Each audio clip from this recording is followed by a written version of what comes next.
Bem-vindos a mais um episódio do Deals com Gonçalo Almeida. Hoje temos aqui uma convidada especial, Filipa Roseta, vereadora da Habitação da Câmara Municipal de Lisboa.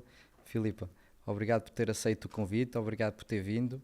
A ideia hoje, vamos descobrir um bocadinho da história da Filipa, como é que chegou onde está e como é que decidiu envergar aqui pela habitação, que é um cargo muito difícil, e sobretudo pelo cargo político, descobrir um bocadinho de como é que chegou até aqui. Muito bem, vamos a isso. Eu agradeço o convite. E portanto eu começava exatamente por aqui, conhecer um bocadinho de quem é a Filipa antes de assumir o pelouro da habitação na Câmara e contar um bocadinho do seu percurso pessoal e profissional para conhecermos um bocadinho do que é que ele levou ao dia de hoje aqui. Começa logo, portanto, eu sou arquiteta. Exato. E essa é a minha base, a minha formação profissional. E comecei a ter um ateliê, Roseta Vaz Monteiro Arquitetos, fizemos uma igreja, fizemos uma reabilitação.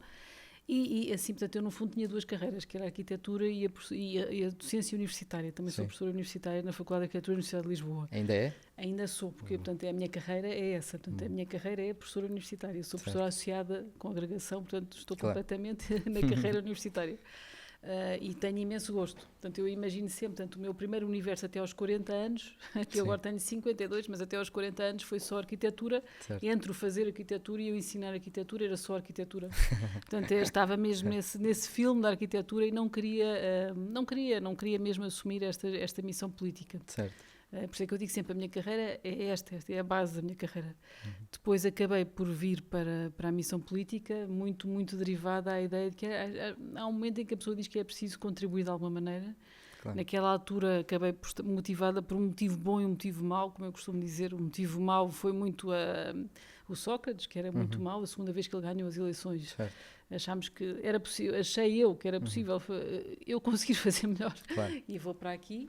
E um motivo bom, porque também tenho que dizer, em 2008 a campanha do Obama e do McCain é uma campanha política com muito nível e com muito idealismo. Certo. E eu sou uma sonhadora e uma idealista, portanto achar que é possível sonhar e acreditar que realmente estamos nisto para o mundo ser melhor, aquela campanha fez-me acreditar que era possível. E portanto cá estou e vamos ver até quando. Sim. E então, quer dizer, a habitação, mesmo dentro dos vários pelouros, podia ter o urbanismo, o que é que a decidiu envergar tão especificamente pela habitação? Havia algum âmbito que achava que conseguia resolver em concreto? Sim, a habitação neste momento é um dos grandes temas, por isso é muito interessante ter este pelouro nesta altura em Lisboa. Claro. Portanto, é mesmo assim um tema e eu gosto de ter a oportunidade de fazer alguma coisa de significativo, ou tentar já um esforço e o meu tempo que consiga trabalhar em alguma coisa que possa de facto fazer a diferença.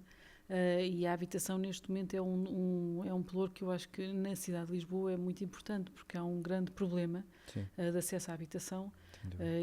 E acho que é útil ser alguém com a perspectiva da arquitetura a pegar nele. Portanto, o que é exatamente, como é que se faz uma casa, o que é fazer obras, o que é preciso para fazer uma casa, o que é preciso para ter toda a cidade em obras, o que é preciso para uma cidade ser melhor. Portanto, eu achei que podia contribuir para este pelouro agora. Certo. Portanto, eu já tive, quando eu fui vereadora na Câmara de Cascais, antes de ser na Câmara de Lisboa, a convite do Presidente Carlos Carreiras, e já tinha tido urbanismo, que também é interessante, é mais uma perspectiva macro, claro. Mas também já tinha esta visão. E agora, tendo as obras e a habitação, também fico com um bom complemento de tudo o que as câmaras podem fazer para melhorar a vida das pessoas e neste momento era o que eu, de facto, quando falei com o engenheiro Carlos Moedas, era realmente o pelouro que me parecia interessante. Sim. E você que tem um percurso grande na área, quer dizer, entre arquitetura e a área política, como é que avalia os últimos anos do que é que foi feito de habitação? Pois é muito triste, porque acho que foi, na verdade, feito pouco, né? E nós temos que, houve ali uma década ali a seguir, portanto, entre 2014, essa década depois da crise e depois de começarmos, que foi mesmo, até 2018, 2019, foi praticamente parado.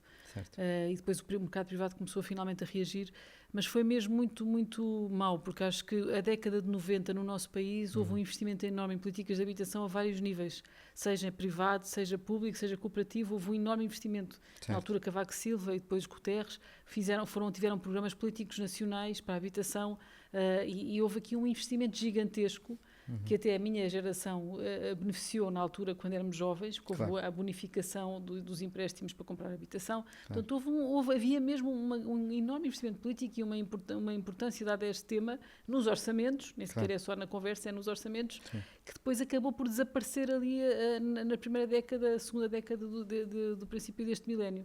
E que foi mesmo uma falha. Houve ali 10 anos, onde tanto o Programa Nacional de Habitação como os dados de Lisboa mostram que houve ali 10 anos que não se fez praticamente nada, absolutamente nada. Portanto, não produzindo nada, nem no setor público e muito pouco no privado, obviamente ia haver aqui um problema quando as pessoas começassem, e este problema é o que nós estamos a viver hoje. Portanto, houve de facto uma década parada, e agora estamos todos a tentar recuperar, simultaneamente. Portanto, o que é que aconteceu? Temos esta década parada, simultaneamente, nesta altura, cerca de 2018, Lisboa transformou-se numa cidade global. Certo. Portanto, numa altura em que, depois de uma década parada, portanto, de 2008 até 2018, ali a seguir, depois desta década parada, a cidade, de repente, entra nos focos da procura global. Sim. E começamos a ter um mercado global a querer comprar casas em Lisboa, na costa, no Algarve, na costa do Alentejo.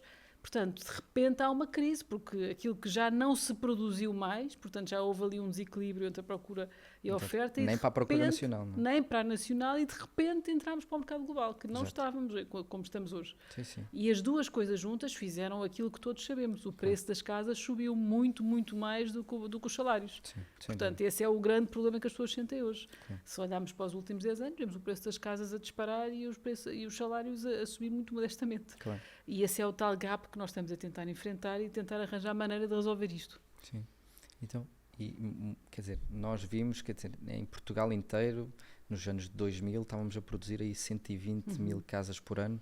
Hoje em dia estamos em 20 mil, pouco mais disso, não é? Estamos a produzir um sexto daquilo que estávamos a produzir a nível nacional. Quer dizer, em Lisboa está muito em linha. Vocês, em termos da Câmara de Lisboa, tendo em conta este passado e o que aconteceu, e tendo em conta que hoje em dia Lisboa, Portugal, mas Lisboa em específico já é uma cidade global, quais é que são as maiores iniciativas que acha que vão criar o maior impacto aqui para a cidade de Lisboa? Nós estamos a trabalhar em 3 frentes e temos sempre que falar nas 3 frentes. Quer dizer, portanto, eu acho que a grande iniciativa que nós tomamos, eu acho que é importante, é fazer a Carta Municipal de Habitação, que no fundo é a estratégia para os próximos 10 anos, para tentar consolidar uma visão que toda a gente sabe qual é, foi aprovada pela maioria das pessoas e, portanto, toda a gente sabe o que é que nós queremos. E nós temos 3 frentes que temos que fazer: aumentar a produção, e estamos a fazer isso a vários níveis, privado, público e parcerias. Aumentar o acesso com o apoio à renda. Portanto, tivemos aqui um enorme empenho em dar o apoio à renda para conseguir que as pessoas a Câmara ajuda a pagar a renda se as pessoas tiverem dificuldades, e não existia isto de uma maneira generalizada e nós criámos. E também outro caminho importantíssimo, que é produzir mais solo urbano possível de construir dentro da cidade. Porque Lisboa ainda tem muitos vazios onde é possível construir. E, portanto, no fundo, ter a certeza que nós temos esse solo urbano pronto para construir. Portanto, estas 3 frentes: produzir habitação pura e dura, produzir terreno, solo urbano, dentro da cidade, e aumentar o acesso com o apoio à renda, são as 3 grandes linhas que nós fizemos. Portanto, é um complemento de medidas que eu acho que começam a ter impacto, porque, de facto, os nossos números a partir de 2023 estivemos sempre a quebrar o recorde da década. 2023 quebrámos o recorde da década em tudo: número de famílias apoiadas, número de casas produzidas, tudo. E agora, todos os anos, estamos a quebrar o recorde de 23. Portanto, agora já estamos só a superar-nos a nós próprios naquilo que são os números que podemos fazer. E também do licenciamento, ou seja, de conseguir licenciar mais casas, para o mercado privado também funcionar, portanto, a todos os níveis. Por isso, essa foi a nossa grande missão, e eu acho que é muito importante as cidades terem uma visão muito clara do que é que se vai passar nos próximos 10 anos e do que é que nós queremos para os próximos 10 anos. E nisto, em Lisboa, neste momento, é absolutamente claro. E, portanto, temos o plano feito, temos o cronograma, temos as ações, temos o orçamento, e mesmo o investidor que venha para cá sabe o que é que a cidade pensa, porque está ali uma carta, qualquer pessoa, é pública a qualquer um. Portanto, eu acho que isso foi bastante importante. Sim, e vocês também têm marcado, quer dizer, o município de Lisboa em várias feiras relevantes, como o MIPIM, para divulgar um bocadinho. Eu até posso dizer com muito orgulho, para além do MIPIM, que temos marcado também, nós fomos agora neste final destes 4 anos, convidados a ir a Viena e a Veneza, para além do IPIN que já tínhamos ido, mas pelos próprios, a Viena, que é uma espécie de farol de políticas de habitação europeia, para apresentar o caso de Lisboa, o que foi muito interessante, e a Veneza também na Bienal de Arquitetura, para apresentar o caso de Lisboa, no evento dos C40, que são as 100 cidades mais sustentáveis, que estão à procura de medidas de sustentabilidade. E eram 12 cidades e nós estávamos lá. Portanto, eu acho que, no fundo, está a nível europeu, está verdadeiramente a ser pública a ideia de que está a acontecer alguma coisa em Lisboa. Porque nós começámos a correr desde o dia 1, com o engenheiro Carlos Moedas, portanto, a ideia era desde o dia 1, em janeiro de 22, estávamos a passar dinheiro para a Gebalis, 42 milhões para começarem a reabilitar as casas vazias.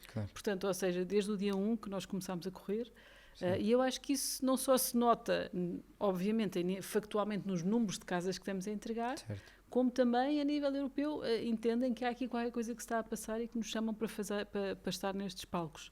Portanto, eu acho que é... Mas, acima de tudo, o que nos importa não é isto, é mesmo conseguir chegar a mais pessoas e ajudar as pessoas e conseguir que Lisboa seja uma cidade inclusiva. Onde todos consigam, não é, nem toda a gente vai viver em Lisboa, mas que seja uma cidade interclassista, onde há todo o tipo de pessoas na nossa cidade. Não pode ser uma cidade que exclui alguns. Portanto, tem que ser uma cidade interclassista com todo o tipo de pessoas e é isto que nós estamos a tentar e acho que é isto que nós estamos a conseguir. Eventualmente tem, efetivamente, como vocês estão a dizer, criar algumas regras territoriais e licenciamento para conseguir enquadrar todo o tipo de pessoas na cidade, porque há umas que preferem mais o centro, têm mais capacidade e podem pagar mais, porque o centro efetivamente tem sido muito procurado, e há outras que um bocadinho teremos de ir mais para a periferia, mas temos de arranjar acessos para... É isso, ou seja, a cidade não funciona, isto eu acho que está provado ao longo de várias décadas de teoria urbana, a cidade não funciona só com um tipo de pessoas, não é bom, a mistura é útil, é interessante, é rica, e portanto nós tentamos desenhar cidades, o que é uma cidade inclusiva? É como mistura de vários tipos de pessoas, vários níveis de rendimentos, vários tipos, e isto é importante que se passe, nós mas Lisboa já sabe isto há 100 anos, quando fizeram o bairro de Alvalade, foi desenhado para vários tipos de pessoas, há casas económicas, ao lado de casas gigantescas, moradias com jardim, estava tudo no mesmo plano. Portanto, o mesmo plano acomoda vários tipos de habitação, mais pequenas, maiores, gigantes, e no espaço público toda a gente convive. O que é uma coisa muito interessante em termos urbanos, e é isto que nós estamos a tentar reproduzir, uma ideia de cidade onde toda a gente consegue conviver e consegue entender as diferenças, mas também a riqueza da nossa cidade. E em termos de assim, um tema mais ligado aos privados, que nós aqui como consultora lidamos muito, um dos grandes problemas e entraves que eles têm é sobretudo, e tiveram anteriormente, até mais na anterior administração, uma coisa que tem sido melhorada com isto, quer dizer, é sobretudo os licenciamentos, não é? Nós, por acaso, temos sentido, ainda agora fizemos a venda de um terreno de iniciativa municipal e as coisas nesta administração têm andado bastante mais rápido, mas quer dizer, há muitos processos parados. Mas eu julgo que aí a nossa vereadora de urbanismo, Joana Almeida, esteve aqui, tentou simplificar, e a ideia aqui é simplificar processos. Fez aqui algumas coisas estratégicas que também dão resultados, portanto os números é que de facto as pessoas estão a sair mais rápido dos processos. Portanto, mas aqui a coisa é tentar de facto a reduzir exigências desnecessárias, portanto, e tentar eliminar exigências desnecessárias e também conseguir o que ela chama sempre as reuniões de concertação das várias entidades, que é para conseguir que toda a gente de iluminação pública, o saneamento, sentem-se todos à mesma mesa e deem só um parecer e não cada um dar o seu, que é o clássico, em estruturas muito grandes como a Câmara Municipal de Lisboa. Portanto, eu acho que tem sido um grande esforço aqui da parte da vereadora Joana Almeida, que finalmente parece-me que está a dar resultados nos números dos licenciamentos. Isso também é comprovado. E, portanto, esperamos que as pessoas já não tenham aquele medo de investir, porque isto vai funcionar melhor. Nós estivemos envolvidos num processo grande de venda de um projeto de mais de 25 mil metros, ultimamente iniciativa da Câmara, e desde recentemente, quer dizer, a partir do momento que se resolveu com entidades externas, tudo o que dependia da Câmara, temos tido novidades da Câmara todas as semanas, portanto tem sido um processo bastante expedito e, portanto, eu acho que essas iniciativas da Câmara de simplificar e coordenar na prática trazer... É esse o caminho, porque quer dizer, só em conjunto com os privados é que se consegue desenvolver ao ritmo que é preciso, Claro. sobretudo iniciativa pública. Mas a iniciativa pública tem que estar lá para ninguém ficar para trás. Ou seja, Sem tem dúvida. que haver aqui uma iniciativa pública, porque o mercado livre em si, na cidade, acaba por ser um risco. Portanto, quem tem a obrigação de conseguir segurar os mais fracos e os mais vulneráveis e também de criar também um mercado acessível, de alguma maneira, Sim. com os terrenos que tem. Sim. Portanto, eu acho que fazemos aqui um ótimo complemento. E a ideia é precisamente essa, não é? Um sistema municipal de habitação, temos os privados, o público e as parcerias que garantem um mercado acessível. E eu acho que assim é o ideal. Exato, sem dúvida. O Estado muitas vezes também é criticado por alguma falta de planeamento e execução. Vocês sentem que havia algo que o Estado pudesse fazer mais para ajudar as câmaras e os privados a conseguirem desenvolver um ritmo de casas mais elevado? Ou seja, há alguma coisa que a Câmara esteja a tentar ver com o Estado para conseguir facilitar? Nós agora estamos a executar o PRR, não é? Portanto, é um programa europeu muito ambicioso e estamos a receber uma enorme dimensão, portanto fomos muito ambiciosos também naquilo que queremos fazer e o que nós podemos, mais uma vez, pedimos ao Estado é aquilo que as pessoas nos pedem a nós, que é menos burocracia. Claro. Ou seja, nós perdemos todos muito tempo com documentos e papéis e só para vocês verem um vislumbre do que é que isto é. Portanto, no PRR Habitação, todo o pacote tem que sair da estrutura de missão para Bruxelas e obviamente tem que ser tudo verificado, mas no fundo, da maneira como está montado, temos uma outra entidade que é o IRU que verifica tudo, portanto verifica tudo 2 vezes antes de sair de Portugal. Pois. É necessário verificar 2 vezes antes de sair de Portugal. Ficamos na dúvida. É claro que nós queremos fazer tudo, mas entra aqui um entrave burocrático, são os tais entraves que eu acho que não acrescentam nada ao processo. Portanto, a ideia de lutar contra a burocracia nunca é tirar coisas importantes, obviamente. É sempre tirar aquelas que à partida não acrescentam mais valor nenhum ao processo. Exatamente. Portanto, é identificar onde é que isso está e eliminar com toda a força, porque nós não podemos perder tempo em coisas que não acrescentam ao processo, não acrescentam valor. Portanto, se há uma coisa que já está, não há nenhum valor no passe, é já retirar o passe. Exatamente. É isto, então, ou seja, e isto aqui já são processos feitos pela Câmara, que já têm em si própria uma estrutura técnica brutal. Portanto, já são 3 vezes verificados. É demasiada verificação. Portanto, nós estamos sempre disponíveis para fazer tudo o que for preciso, obviamente, a transparência é importantíssima e estamos sempre para tudo, mas há coisas que é muito difícil e, portanto, e não é nada que tenha a ver com a própria estrutura do IRU, coitados, porque eles trabalham imenso e esforçam-se imenso. É a maneira como isto está pensado. Estruturado. É demasiada burocracia no processo, desnecessária, a meu ver. Portanto, o apelo é que, tal como na Câmara tentamos eliminar passos desnecessários, sem perder conteúdos técnicos, aqui também tudo o que seja um passo de burocrático que não acrescente valor nenhum é para ser eliminado furiosamente. Portanto, eu digo sempre, não é fazer novas leis, é eliminar leis, apagá-las, fazê-las desaparecer, que é para elas não estão a atrapalhar, estão a atrapalhar o caminho. Portanto, nós também sentimos isto, até qual é que é o nosso pedido ao Estado, é só que não atrapalhe, retire, não nos meta coisas em cima, porque nós temos, a Câmara de Lisboa tem um corpo técnico gigantesco, altamente qualificado, não precisa de 2 verificações até chegar a Bruxelas. Portanto, à partida há aqui qualquer coisa que se podia melhorar. Portanto, o que nós pedimos era também menos burocracia, assim de repente. Sem dúvida. Nós temos, quer dizer, isto é uma parte, não tem a ver com a Câmara de Lisboa, mas quer dizer, nós temos um projeto grande que estamos a assessorar, de 1.500 casas, portanto, muitas casas para o país no mesmo sítio.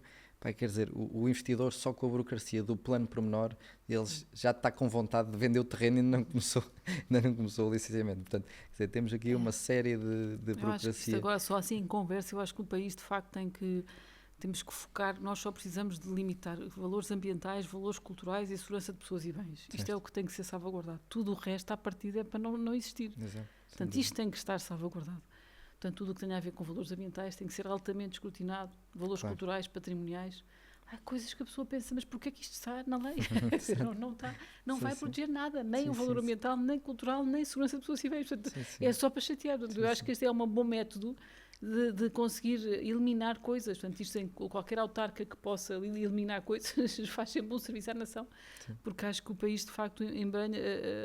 tem esta tendência para criar burocracia desnecessária que não salvaguarda verdadeiramente nada. E isso é uma atrapalha-nos o caminho. Portanto, para nós. Mas eu espero que seja melhor em todo lado, porque isso tem que ser o futuro, tem que ser estar melhor em todo lado. Nem é só para os investidores estrangeiros, é para toda a gente. A pessoa que vai em casa e vai que está a fazer coisas simples em casa. Quer dizer, a sua não tem que estar a enfrentar uma desgraça imensa, não é? Portanto, isto é que é uma... eu acho que também na Câmara de Lisboa, a Vereadora Joana Almeida também tem um problema que é as minhas obras, que são obras simples, que a ideia é obras simples, mas se eles não vão para o caminho de ficar ali 2 anos para uma obra simples. Portanto, é tentar simplificar a vida das pessoas e não complicar. Sim, eu acho que isso, quer dizer, é um princípio, princípio base que, se for bem cumprido, soluciona muitos problemas. Mas acho que é quase uma luta, porque é uma luta, a pessoa tem que lutar por isto. Supostamente devia ser só um princípio, mas é uma luta, tem que ser assim, é uma dificuldade, temos sempre a tentar. Sim. Mas acho que é um objetivo de todos nós. Sim, acho que sim. E uma das coisas até que nós, se calhar, já entrando um bocadinho no tema a seguir dos vossos programas, quer dizer, uma coisa que nós temos sentido alguma dificuldade em trazer, por exemplo, investidores internacionais para aqueles programas de Build to Rent e Multifamily que há em muitos dos outros países, é sobretudo o tema da burocracias em excesso que há cá e o tempo de licenciamento. Porque, quer dizer, dando um exemplo, uma pessoa nos Estados Unidos, um investidor institucional está habituado a comprar um terreno, passado 8 meses está a construir. Quer dizer, nós sabemos que o tempo médio em Portugal, desde que compra até início, se for 3 anos, não é mau. Portanto, logo isto aqui adiciona um excesso de complexidade que depois eu acho que beneficia muito, quer dizer, as famílias no geral, porque conseguimos trazer capital mais barato, maior capital, projetos em mais escala. Há um custo menor do projeto portanto, associado ao projeto, porque se há menos tempo, há sempre um custo menor. Portanto, é uma... Temos que melhorar. Eu acho que estamos a melhorar, mas é uma luta constante no país e acho que podemos dar mais passos com mais ambição. Sim. Acha que o Simplex ajudou a alguma coisa neste processo? É assim, pois ou acha que veio eu acho que a iniciativa é boa, ou seja, vamos tentar simplificar. Mas a implementação na altura foi muito complicada. Lá está, não sendo o meu pluro, não sei todos os detalhes, mas sei que a implementação foi bastante complicada, mas também tem esse reflexo do que se passou em Lisboa e no resto do país. Porque não era claro, ou seja, as indicações não eram claras, quando aquilo passou em vigor, as câmaras não sabiam exatamente o que estava, já tinham que aplicar, ou seja, não foi feito da melhor maneira e também não é brilhante. Se vou mandar uma lei e agora logo se viu, e não sabia bem como é que as coisas iam acontecer, houve ali várias coisas que criaram mais interrogações do que soluções. Algumas coisas eram boas e úteis e, acima de tudo, a vontade de simplificar é boa. Agora, depois lá está, entra em coisas que são... eu lembro que o fim da licença de utilização foi logo assim uma questão que colocou imensas dúvidas como é que era, depois não era assim como é que era e os bancos afinal precisam, pois o sistema já estava todo dependente de um papel. Portanto, tudo isto, assim, detalhes que acho que tinham que ter sido um bocadinho mais articulados e falados com as câmaras e com a Associação Nacional dos Municípios e mesmo com as câmaras para ter sido, depois quando era para funcionar, funcionava melhor. Mas acho que pronto, já é um bom princípio a pessoa conseguir tentar simplificar e algumas coisas são... E é esse, quer dizer, o caminho é tentar simplificar, sempre. Alguém que tente complicar e o caminho de tentar simplificar é precisamente esse, é tirar exigências. Tem o clássico bidé, que é assim o mais caricato, que deixou de ser obrigatório. Que realmente era assim aquela coisa, é absurdo, está na linha do absurdo, mas é coisas deste género, essa natureza de coisas, quer dizer, é essas coisas que eu acho que têm que começar a acontecer com mais rapidez, não é? Portanto, e tinha algumas medidas boas. Eu acho que depois lá está onde é que entra na fase má. Medidas boas de simplificação, de acabar com documentos necessários para, mas depois o próprio sistema tem que estar preparado para receber essa simplificação, que não estava. Mau é dizer que é mais fácil construir em reserva agrícola ou reserva ecológica, isso já é mau, porque no fundo já estamos a entrar nos tais valores ambientais e não me interessa que seja mais fácil construir em reserva agrícola e reserva ecológica. Portanto, quem quer construir em reserva ecológica tem que passar o caminho das pedras e pedir autorização e fazer os estudos todos e vai ser difícil porque é difícil, é suposto ser difícil, não é suposto ser fácil. Portanto, se há uma previsão de mancha urbana é aí que a pessoa tem que construir, não tem que ir para fora da mancha urbana.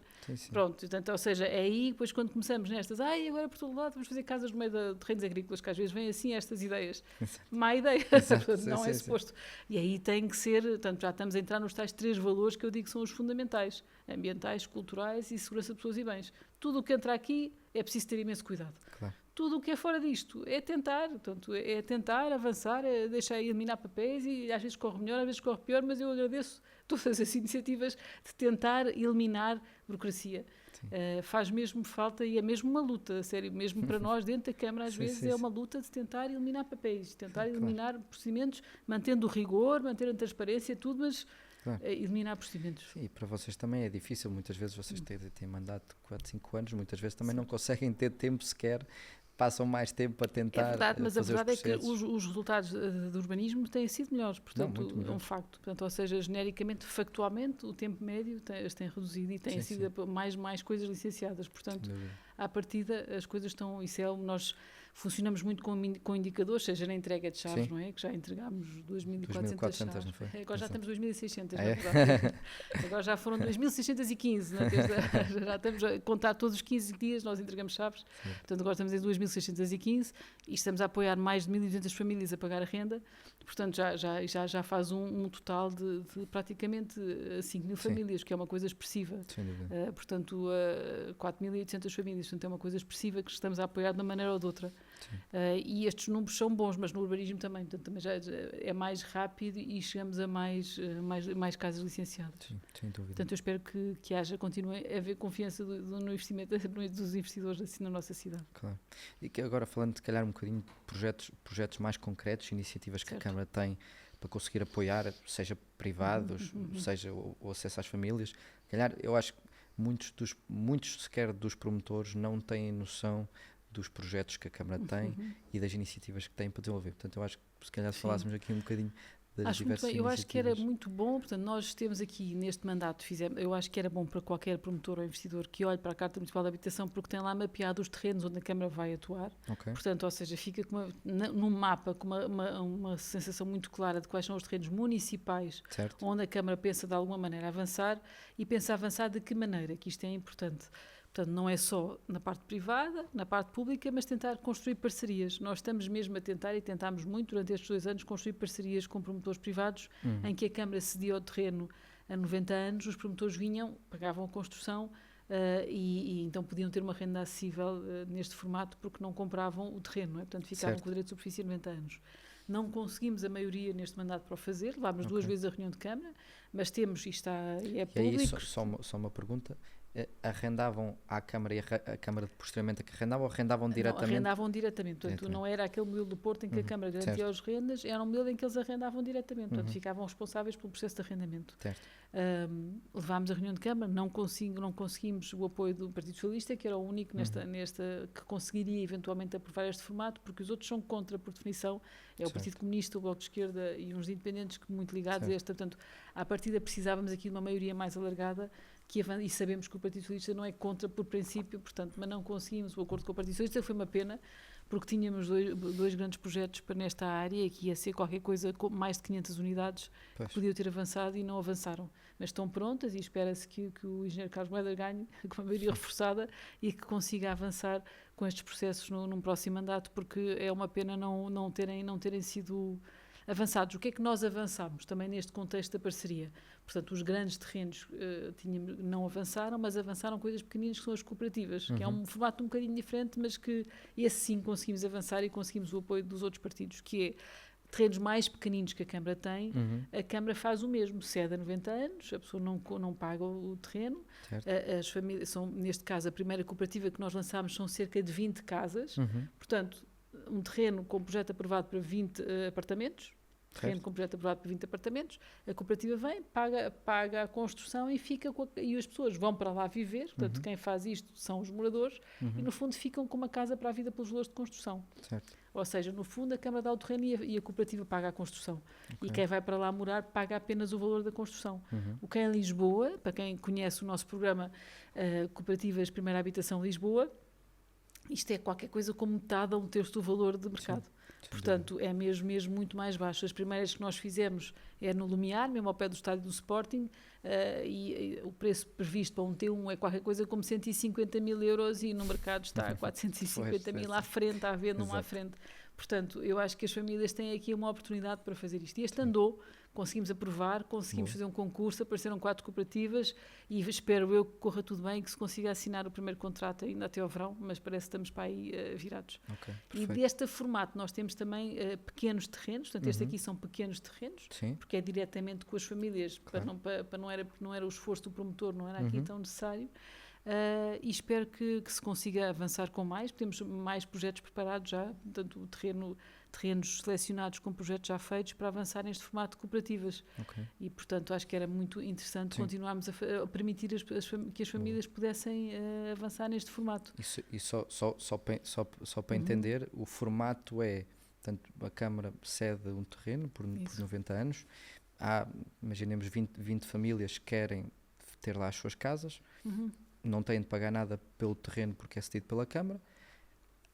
Imagino eu, deve haver um gestor da cooperativa que tem de gerir o processo todo, trata do financiamento para a construção e depois as pessoas, famílias, podem ter financiamento do banco para a aquisição do final e ficam com a sua casa a preço de custo de construção, não é? Portanto, não temos margem de promotor, não temos preço do terreno e ficam com a casa durante 90 anos. Portanto, daí o terço. Se usarmos o terço normal da promoção, terço pelo terreno, terço margem e preço de construção, ficam por um terço a casa. É completamente esse o formato, com a enorme vantagem, eu acho, de cedemos o terreno com o projeto aprovado na Câmara. Ou seja, nem sequer tem o tempo do projeto e do urbanismo. Oferecemos o projeto, mas nem é por causa do valor do projeto. Nós queríamos era oferecer o tempo do urbanismo.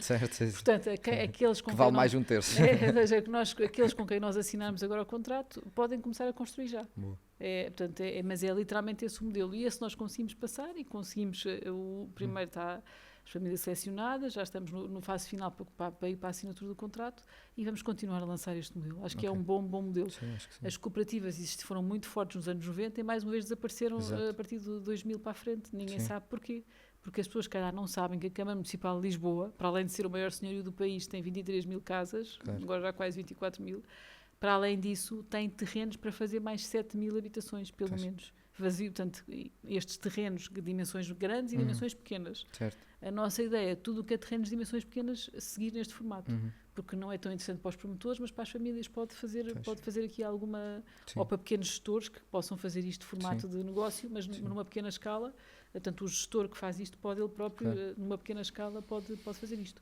E, portanto, acho que é um bom modelo e, apesar de tudo, conseguimos assim formalizar parcerias. Apesar de não ter conseguido as grandes do arrendamento acessível, conseguimos formalizar as parcerias através das cooperativas, o que é bom. Portanto, conseguimos trabalhar no privado, no público e nas parcerias. Sim. Nós até trouxemos cá há pouco tempo, e acho que até foi assim que entrou este podcast, trouxemos cá a Co-op Homes, que é portanto, uma empresa efetivamente de cooperativas, que aquilo que eles fazem, quer dizer, não têm de arranjar o terreno, portanto não têm o terreno e têm de pagar pelo terreno, e mesmo assim fica só o terreno, mais o custo de construção e um custo de gestão pequeno deles, e conseguem vender 20% a 30% abaixo do mercado. Eu acho que é um formato ótimo e sinceramente eu acredito nele e espero que continue portanto, para uma Câmara que tem terreno, que é o nosso caso, tem que fazer isto, porque não faz sentido estarmos a construir tudo isto, nem dá, porque as casas não têm escala, para ser nós só conseguimos construir quando ganhamos alguma escala na obra. Não temos escala na obra, mas as famílias assim ficam sempre com uma coisa para a vida, e 90 anos depois. Mas este modelo já foi utilizado em Lisboa nos anos 90 e desapareceu. Portanto, esta cooperativa que nós temos, este concurso, foi o primeiro desde dos últimos 25 anos. E eu acho que é um formato totalmente muito adequado à tipologia do que é Lisboa. Sem dúvida. E assim também garantimos ter a tal família classe média que já tem portanto, já tem algum dinheiro para conseguir entrar neste caminho. Mas que não tem o dinheiro para comprar as casas de mercado que estão a valores muito acima dos salários, portanto consegue fazer este caminho. Sim, sem dúvida. Mas acho que este tipo de iniciativas, quer dizer, divulgar um pouco mais esses projetos. Estão a ajudar. Exatamente, não, quer dizer, o objetivo era esse, porque eu acho que mesmo eu, quer dizer, estou aqui dentro todos os dias, não conhecia essa iniciativa. Pronto, cooperativas de primeira habitação. Exatamente, Lisboa. cooperativas de primeira habitação. Temos que divulgar mais. Agora já estou aqui a dizer à minha gente, temos que divulgar mais. Mas aproveitar o podcast para divulgar. Não, porque quer dizer, estava dentro das cooperativas privadas, mas quer dizer, estas cooperativas de habitação da Câmara ainda são um nível adicional de interessante, porque não tem o custo do terreno. Estamos a falar ainda de metade do preço das cooperativas, que já eram 30% mais. E a vantagem de usar o formato cooperativo é que a nossa lei tem uma lei que a parte fiscal é muito benéfica para as cooperativas. Portanto, a tal lei dos anos 90 que foi feita para as cooperativas dos anos 90 tem muitas isenções e um enquadramento fiscal muito favorável às cooperativas. Portanto, também estão dispensados de uma série de pesos fiscais. Também é bom. Sem dúvida. E aqueles outros projetos que falou, sobretudo o renda acessível, ou seja, diria que pelo visto, pelo que tem mostrado, tem corrido bem. Sim. Quais é que têm sentido, sobretudo, as principais dificuldades e os desafios que têm sentido na Agora, implementação? neste momento, nós até tivemos alguma sorte, nós lançámos mais de uma centena, seguramente, de concursos, mas se contarmos os jabalis, então ainda mais são, porque são obras mais pequenas e maiores, mas neste momento preciso, agora estamos finalmente a sentir o aperto da construção, do setor da construção, que finalmente, pela primeira vez, desde 2022, tivemos um concurso que não teve construtor. E agora há um aperto dessa natureza. Portanto, ou seja, até à data conseguimos lançar sempre, lançámos muitos e tivemos sempre o setor da construção a responder. Agora, finalmente, estamos a entrar no pico do PRR e finalmente tivemos um concurso sem construtores. Espero, vamos lançar outra vez, lançar outra vez, mas vamos ver se conseguimos. Eu acho que neste momento é o próprio setor da construção conseguir responder, porque não há mão de obra. Nós temos muitas obras e vemos isso, ou seja, os empreiteiros estão a debater-se com o partilhar aqui a mão de obra pelas várias obras que vão tendo. Portanto, a gerir a mão de obra de uma maneira... Estão a tentar gerir para os processos grandes que vão agora haver, do TGV e tudo mais, portanto, há muitos processos grandes. Nós temos o hospital também agora, portanto, ou seja, há aqui uma certa... Nós sentimos, essa é a maior dificuldade neste momento, porque tudo o resto temos os terrenos, temos projetos, tivemos um investimento enorme nos primeiros anos em ter os projetos todos a andar, os projetos feitos, fechados para conseguir lançar, e agora é só, e temos em obra imensos fogos, mas agora é mesmo só conseguir garantir que temos construção. Assim, eu diria que neste momento esse é capaz de ser o maior desafio, porque de resto está tudo a correr bem. Portanto, nós estamos a conseguir fechar os loteamentos municipais, para ter a certeza que ficamos com o terreno com indicadores urbanísticos bem fechados, para dar segurança aos investidores. Portanto, eu acho que este é o maior risco neste momento, é a mão de obra do setor da construção. Finalmente agora começou a ser esse o maior risco. Até à data não tem sido e tem respondido bem o setor da construção. Agora é capaz de ser esse o maior problema. Ok, muito bem. E agora umas perguntas mais imaginativas, mais hipotéticas, mas só para testar aqui um bocadinho o que é que a Filipa pensa. Isto pode ir para todo lado, sim. Se tivesse carta branca para mudar uma só coisa em Lisboa amanhã, sem limites políticos nem orçamentais, o que é que faria? É muito difícil porque eu gosto imenso de Lisboa, não é? Portanto, ou seja, mas eu diria, eu acho que esta coisa de conseguir ter uma maioria absoluta era bom, porque de facto é muito difícil ter um executivo em que temos a maior parte de nós não somos maioritários e muitas propostas acabam por não avançar e acaba por ser muito cansativo. É bom ter uma liderança com capacidade de facto de executar as coisas que tem para fazer. E acho que esta aqui é uma coisa que pode, já em outubro, porque não é preciso uma varinha mágica, era uma votação reforçada para conseguir haver de facto aqui uma velocidade maior nos processos. E eu acho que toda a gente tem que dar isto, porque é factual, temos feito muito e os números são muito expressivos, mas faríamos ainda mais se não tivéssemos tanta dificuldade e tantos obstáculos desnecessários, tipo isto das parcerias da renda acessível não andou porque não tínhamos maioria política, e convém ter aqui alguma maioria para conseguir fazer as coisas com alguma velocidade e rapidez. Acho que era uma boa, neste momento era o que nos ajudava mais e ajudava mais a cidade, para não haver dúvidas e hesitações, não é? Para estarmos claramente em frente a fazer aquilo que tem que ser feito. Sem dúvida.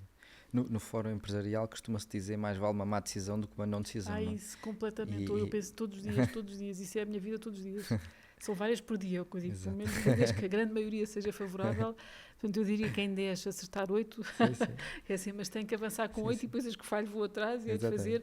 A coisa tem que andar, é isso, é completamente esse o foco. A Câmara é igual. Sem dúvida. Mas não decidir é que é o pior, não? Ficar no impasse, nem para a esquerda nem para a direita, não se desenvolve.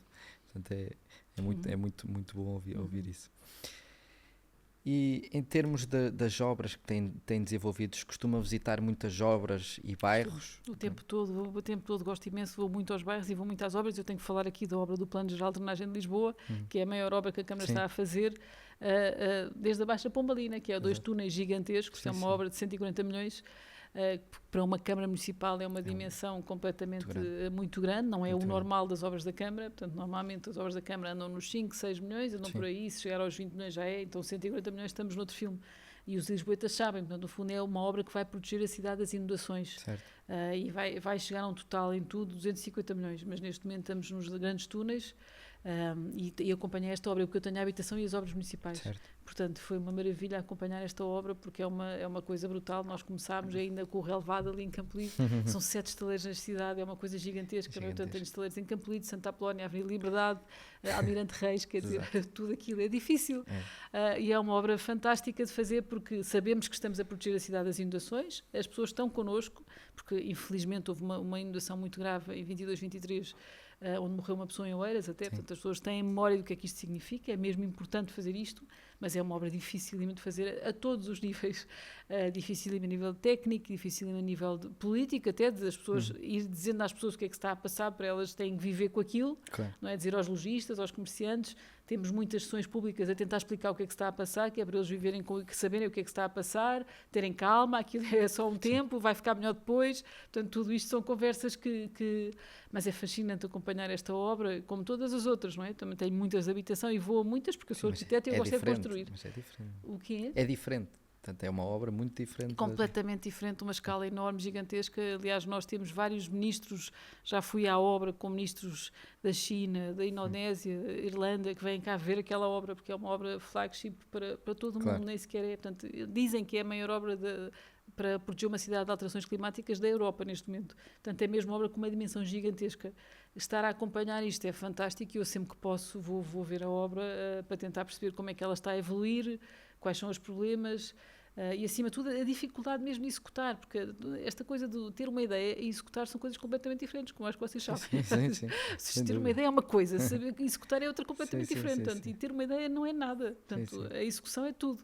E nós, como nós gostamos sempre de dizer, nós somos sonhadores e fazedores, não somos só sonhadores. Nós gostamos mesmo é de fazer, é mesmo ir para o terreno e ter a obra a fazer. Não é aqui ideias maravilhosas que não vão para lado nenhum. E ter esta obra a acontecer é difícil, mas é ótimo. Foi uma ótima... Portanto, sim, vou muito ao terreno e acompanho muitas obras. E tinha que falar desta já agora, porque é a maior e mais gigantesca. Mas são mesmo centenas de obras, são mais de 100 de edifícios novos, mas depois centenas de tudo o que é a reabilitação de edifícios municipais. E vou muitas vezes ver o que é que está a passar e com muito gosto. E acima de tudo, ouvir o que é que as pessoas acham.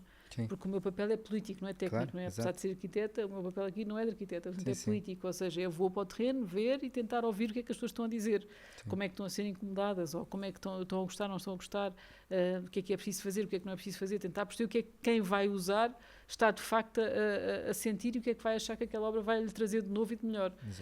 E eu gosto muito de fazer isso, portanto é uma sorte estar aqui nesta altura. Ótimo.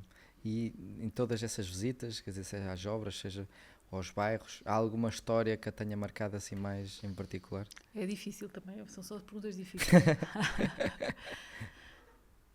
É muito difícil, porque eu gosto muito, eu acho que nos bairros há assim uma história longa, por assim dizer, que não é uma história de um evento ou de uma coisa, porque todas as histórias são longas e difíceis. Eu acho que a história longa, mais excepcional nos bairros, é que eu nasci em Lisboa, não é? Portanto, ou seja, conheço e fiz investigação sobre Lisboa, a minha tese de doutoramento é sobre Lisboa, de mestrado é sobre Lisboa, portanto, eu já conhecia muito Lisboa, e mesmo assim... Lisboa na palma da mão. Mesmo assim cheguei e havia zonas de Lisboa que eu não conhecia, e são as que eu conheci agora de outra maneira, que no fundo é a tal cidade esquecida que foi ficando para trás e que ninguém fala e ninguém conhece. E principalmente 3 bairros, que é Portugal Novo, Bairro Horizonte e Carlos Botelho, que era assim uma espécie de limbo jurídico, uma coisa estranhíssima, que ficou dos anos 80, não era público, mas também não era privado, e tantas pessoas estavam completamente numa embrulhada, não era propriamente uma área urbana de género ilegal, porque era uma cooperativa que faliu, uma confusão, já estava há décadas numa embrulhada. E esta história marcou a do Bairro Horizonte, que é a que nós estamos a conseguir finalmente chegar a resolver e dar as casas às pessoas depois de quase 4 anos de trabalho. É uma história muito bonita, porque conseguimos finalmente, depois de muito trabalho, muito esforço, regularizar um terreno que estava completamente embrulhado. E eu gosto disto porque foi muito demorado. Tivemos que conhecer todas as pessoas, todas as histórias, todas as complicações e é tudo muito difícil. Mas no fim, se conseguir resolver tudo, isto estamos mesmo, espero eu, já estamos mesmo nos finalmente, já tivemos várias coisas ao longo dos anos que já demos passos em frente gigantes, fizemos o loteamento, fizemos o levantamento das famílias, agora agora vamos começar finalmente a entregar os terrenos às famílias. E acho que isso vai ser um momento muito bonito, porque aquelas famílias esperam por isto há 30 anos, portanto é mesmo, está muito embrulhada há muito tempo. E eu gosto destas histórias que não são só uma frase ou um evento, são coisas longas, muito demoradas, mas que no fim resolvem uma zona da cidade, que ainda por cima, Sim. neste caso o bairro Arozonde, são zonas magníficas, têm vistas incríveis, Sim, sim. que têm tudo para ser zonas ótimas da cidade, dúvida. portanto, e não estão porque não está regularizado, não está nada licenciado, está tudo uma confusão, uma embrulhada, um imbróglio burocrático, quer dizer que as pessoas que tinham um problema antes do PDM, depois veio o PDM e ainda dificultou o problema, mas eles já lá estavam antes do PDM, tudo aquilo é uma embrulhada. Certo. E eu acho que eu gosto muito destes problemas complicados que eu consigo desbloquear e eu espero que este seja um desses que fique e vou ficar com muito carinho por ter conseguido desbloquear isto. Espero que tudo se prepare para isto. Sim. E esses são os que me fixam mais, porque foi difícil, mas conseguiu-se. Pois. Isso, sem dúvida, que quer dizer, conseguir montar esse puzzle todo É isso, é crítico e tem de ser, efetivamente, a Câmara a dar esse passo, porque quer dizer, os privados em conjunto é impossível fazer. Mas a palavra é mesmo mesmo, essa é um puzzle. Portanto, é fechar o puzzle. É uma boa palavra. Ótimo. E em termos de cidades que tenha como exemplo, ou que a Câmara tenha como o Filipe, ou a Câmara tenha como exemplo do que Lisboa foi antes e do que está atualmente, tenham olhado como exemplo para as políticas que estão hoje a implementar em Lisboa, há assim alguma cidade de exemplo que acho que tenha servido de inspiração para as políticas que estão a criar? É assim, Lisboa é magnífica. Não, não há dúvida. E portanto vamos sempre eu posso partir desse princípio. posso dizer que eu nasci em Aveiro, morei 5 anos no Porto e disse que nunca vinha para Lisboa. Desde que cheguei a Lisboa, agora já acho que já não saio outra vez. Lisboa é uma cidade magnífica, portanto eu acho que e uma coisa que eu senti, portanto também nestes anos que andei muito nestes fóruns europeus, dos Housing Europe e de coisas, portanto são fóruns europeus, plataformas de várias cidades europeias, este que estava a falar de Viena, seja de Veneza, seja o que for, e de facto o que eu acho é que quando nós contamos a história de Lisboa, mesmo daquilo que se fez nos anos 90, que foi uma coisa incrível, acabámos com as barracas em 10 anos, nos anos 90, que é uma coisa que ninguém consegue perceber como é que aconteceu, porque acho que nós somos um grande exemplo até nessa altura, portanto, para as outras cidades. E às vezes estamos sempre à procura de soluções lá fora, mas a verdade é que a cidade tem soluções excepcionais dentro de si própria. Alvalade é outro exemplo notável em qualquer parte do mundo. É um plano bem desenhado, o bairro de Alvalade, portanto, muito bem desenhado e qualquer pessoa olha para aquilo e percebe o valor. Portanto, o que eu tendo a encontrar a solução sempre em Lisboa. Vou olhar para todo lado e lá está. Eu fiz a minha tese de mestrado sobre Lisboa, mas a doutoramento era mesmo uma comparação entre Londres, Paris e Lisboa. Eu vivia em Londres, vivia em Paris e em Lisboa, obviamente. E, portanto, tenho e eu acho sempre que Lisboa é uma espécie de... Quanto mais conheço outras cidades, mais vejo que Lisboa tem em si esse farol cá dentro.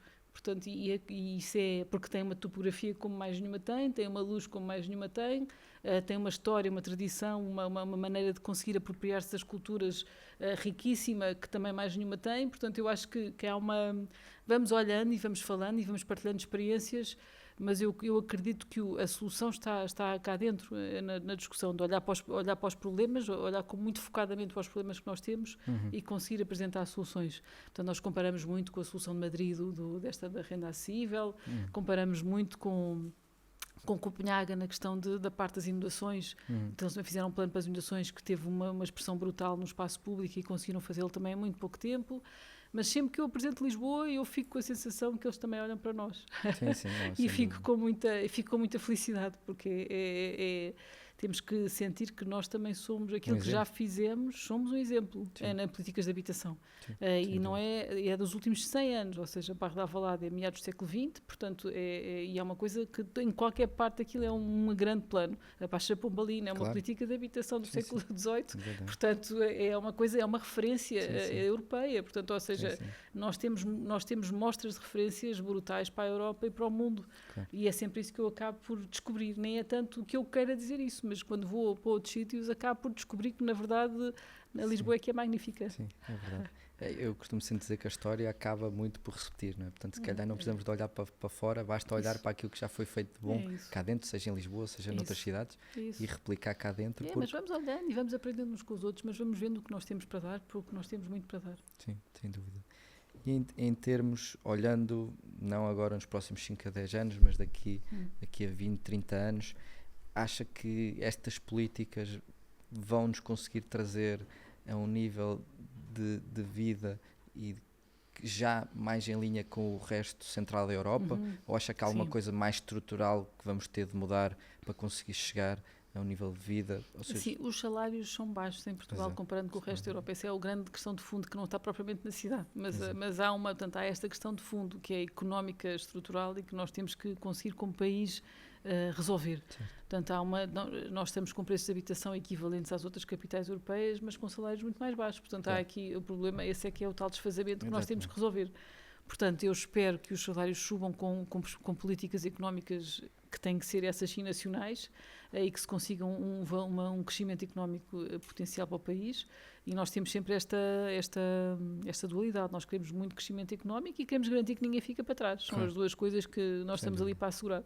Portanto, o que é que nós podemos fazer para que isso aconteça, seja promover as novas tecnologias da fábrica de unicórnios que nós temos no Beatos, de um hub internacional que atrai pessoas que têm uma perspectiva diferente do que a economia pode ser, que fixa aos jovens que estão interessados em coisas que já não são, que se calhar, as que eu estava com dinheiro deles. Portanto, ou seja, temos que fazer este crescimento económico. Este tem que ser o grande caminho.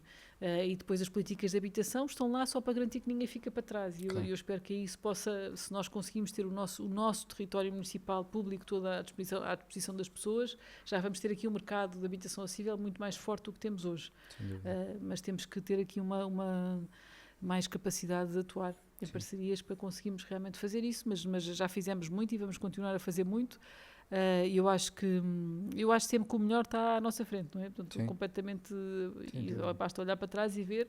Portanto, lá está, nós nos anos 90 estávamos a acabar com bairros de barracas, ou seja, sem água nem eletricidade. Era isto, eram 130 mil pessoas em Portugal que não tinham água nem eletricidade, viviam em barracas de chão de terra. Portanto, já não estamos nesse filme, ou seja, estamos muito melhor. Ainda bem que eles fizeram isso, estamos agradecidíssimos, uma coisa épica, heroica, magnífica, mas agora o nosso passo já é outro, é garantir que a classe média, que os jovens ficam cá, que há dignidade de habitação para todos, mas estamos noutro nível. Ainda há problemas muito grandes de pobreza e que nós temos que combater, mas não é o mesmo nível. Portanto, demos passos em frente, espero que demos outros e, acima de tudo, o crescimento económico é aqui a chave. Eu acho que uma coisa que mostra bem isso das políticas de habitação que se tem vindo a desenvolver é muitas iniciativas, como a fábrica do unicórnio, como a Web Summit tem trazido muitas empresas para cá.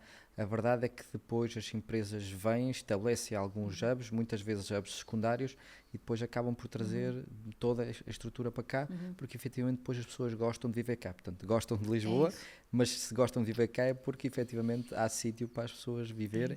E o que estava a dizer e bem, quer dizer, temos de arranjar sítios para todos viverem, porque quer dizer, acho que faz bem ao Portugal e à cidade ter pessoas de todo o tipo, porque conseguem trazer valor em diversas áreas. Quer dizer, uma das formas de aumentarmos os salários, diminuir esta disparidade, efetivamente, é trazer empresas com maior valor acrescentado, conseguimos exportar um valor acrescentado maior.